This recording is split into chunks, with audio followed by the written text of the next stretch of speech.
What is up, everybody? Wanted to make a quick discussion video about the latest release on PSVR, which is Doom 3. In my mind, this is a massive hit for PlayStation. AAA game, massive campaign. But some of the things that I've seen recently on Reddit to do with the softness, scaling and stuff, maybe want to reach out and talk to Wes from Virtual Strangers podcast. We've got a very similar background, I believe, Wes, haven't we, in VR? When it comes to what we started with and where we are today. Yeah, much like you, I started out on PlayStation VR, and my first solid year, well, maybe not quite a year, but my first months in VR were all PlayStation VR. And then even after I got into PC, it was still heavily PlayStation VR for a good long time after that. Yeah, with good reason as well, because it was the best. There's no other way of putting it. It was the best. And yeah, so recently I did a review. Not that it's been disliked heavily, but in my mind, I jumped in. I was quite lucky. I got like a bit of an exclusive on this one, and I played it. And as I said, it looked a bit soft. More so the world than the characters and stuff. And in my live stream, I actually mentioned that one of the guys looked like he had a head like that guy in the waiting room in Beetlejuice, where his head's a bit too small kind of thing. But it didn't bother me. It didn't really bother me. So let's just start on the softness, man. I just need to know your thoughts on where you think it is on the scale, because you've got No Man's Sky blurry. And then you've got, like, in my mind, Windlands or Astrobot clarity. And knowing that there is no patch at the moment for Pro or PS5, where are you on thoughts of this game, what it looks like? Well, my experience with it was a little different than yours because obviously you had the game early. You didn't know what to expect with it. The guys like you without parole, you guys were the first, right? I was walking into it having heard all of this, negative stuff about the resolution, the texture resolution in the game. And to be honest, I was expecting it to be a lot worse than what I actually felt like it was when I got in the game. If you were coming over from a high-end PC and trying out PlayStation VR for the first time, maybe it might be a bit of a shock to you what it looks like. Yeah. But I didn't really feel it was all that atypical from what we see from a PlayStation VR release, especially a day one. They generally tend to get better over time, but this is pretty typical for a day one PlayStation release. And to be clear, but you've had the probably the best resolution consumer headset on the market at the moment, which is the G2. That's right. So, and obviously I've had that as well. So yeah, on the PSVR Reddit the other day, someone wrote, Doom 3 VR is blurry, what the fuck? And I sometimes wonder whether what people expect from this hardware, knowing this is a base game. Now, I still remember the first time that the Pro was announced and I heard about Pro features for VR. All I did on PlayStation was PlayStation VR. So it was an automatic purchase for me. Sell my PlayStation, get the PS4 Pro. And I remember playing PSVR Worlds, and I remember playing Super Hot and seeing a difference. Now, that difference now probably isn't massive as it was back then because the headsets have progressed, but it made a big difference.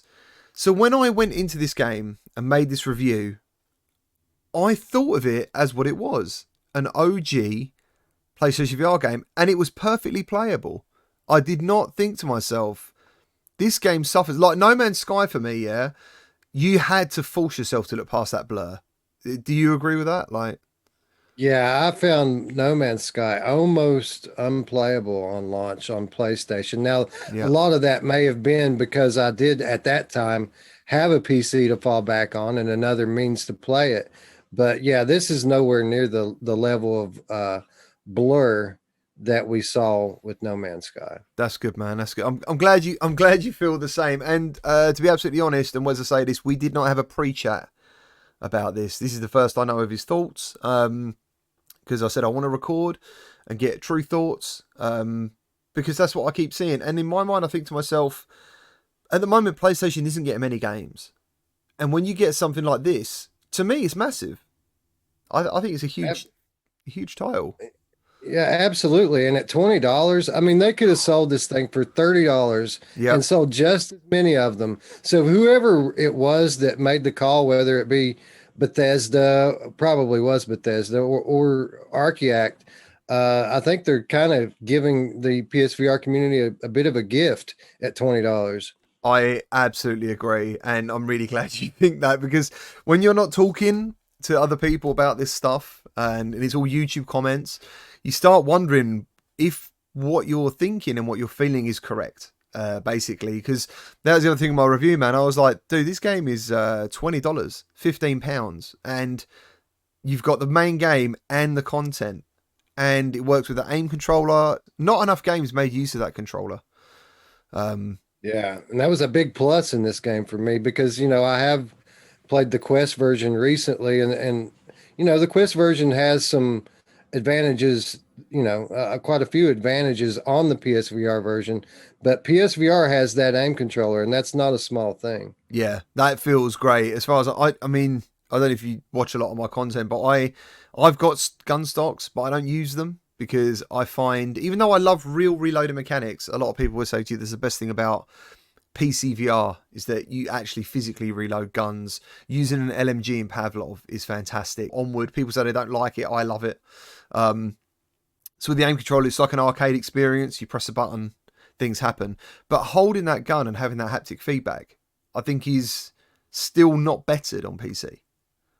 Yeah, yeah, and it's a real difference in the haptics. I mean, it's not dual sense level of, highly detailed haptic feedback, but compared to having the motion controllers, the touch controllers in your hand, it's really not comparable. It's much stronger in the aim controller. What about move support? I didn't even think about move support because, to be honest, if a game is dual wielding, I think about it. I think this game would really suit dual wielding. But for me, I thought the aim controller was definitely the way to go, and the dual shock. A number of people said it plays a lot better than they expected using the dual shock. But then you still get those comments about this hasn't got move support. I'm not buying. Like, how do you feel about that particular comment? I'd like to see move support for it, and normally I would just dismiss it altogether. Um, but for a couple of things. First of all, Doom VFR, which I love, uh, moves were my preferred way to play that game. Even though it did support DualShock and it did support aim, I preferred playing with the moves. I felt like that was the best way to play it. Yeah. Also, I have the recent experience again of playing the get this Doom 3 on Oculus Quest, and Yeah. a lot of the things that I like about that are the ability to interact with things using your hands, and it works so well in that game. I can only imagine it would be almost as good, if not just as good, with move controllers. So another question I got was, if you have the Quest version, would you invest in the PSVR version? And my answer was depending on cash, because to be honest, if I had a PSVR, I really enjoyed this. To get it straight, I absolutely really enjoyed my time with this. This is the fastest version of Doom 3. Oh yeah, yeah. It's rapid, like it's not pulling back the speed to, I don't think they're worried about you being ill. People, it's very fast, and that's a big win for me. So using the aim controller on this, personally, I think is worth that $20. I'm happy to, but I love Doom 3. I always have done. I don't know how many times I've owned Doom 3 basically over the years, but like I said to someone, if you strap for cash, the Quest version's great, and it's still being updated by Dr. Beef. So, like, what about yourself? If you've got the Quest version, would you invest in this?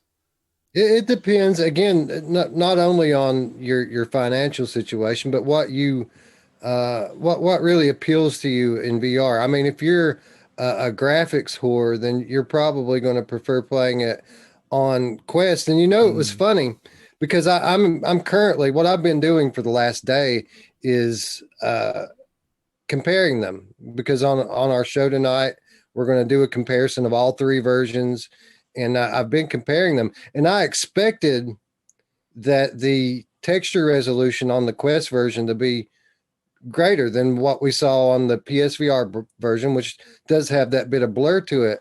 But what I found was, while yes, it's a sharper visual experience, Yeah. a lot of that comes down to the headset. When Yep. you get right down to it and look at the textures, I think they're actually lower resolution on the Quest than they are on the PlayStation VR. It doesn't seem that way because of the differences in the hardware. Yeah. Absolutely agree. And I think overall, I think this is a great thing for PSVR in general. I just think it's a really big thing. I'm very surprised at some of the negativity I'm seeing. I just think it's a huge win, and I just wanted to reach out to you and make sure that you think that is a huge win as well. I had people on my live stream saying they paid double this for this. Yeah, for sure. This is a $30 game, hands down, in my opinion. And it's timely because after Hitman and looking back even further than that, for about the past 6 months, it's been a very quiet time for PlayStation VR. Yeah. Now we've rebounded hard in this last month with all of the announcements and the free games and Farpoint on PS Plus. They've shown us a lot of attention lately. Yeah. But I was wondering, because when you see a console come to an end of its life, typically Sony will support it with a few more big name titles. And I was wondering if we would get that with PlayStation VR. And now already this year we've had Hitman and we've had Doom 3. And I'm sure there's going to be at least two or three. Sniper Elite still to come.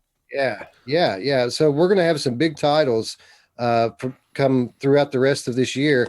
And I think Doom 3 is a good sign of things to come. Excellent. Well, thank you ever so much for joining me today, Wes, for that little discussion. Be sure to check out Virtual Strangers. Their link to their channel is in the description. Make sure you subscribe to their podcast. Thank you very much for joining me, man. Cheers. Thanks for having me on. I appreciate it. Thanks, dude.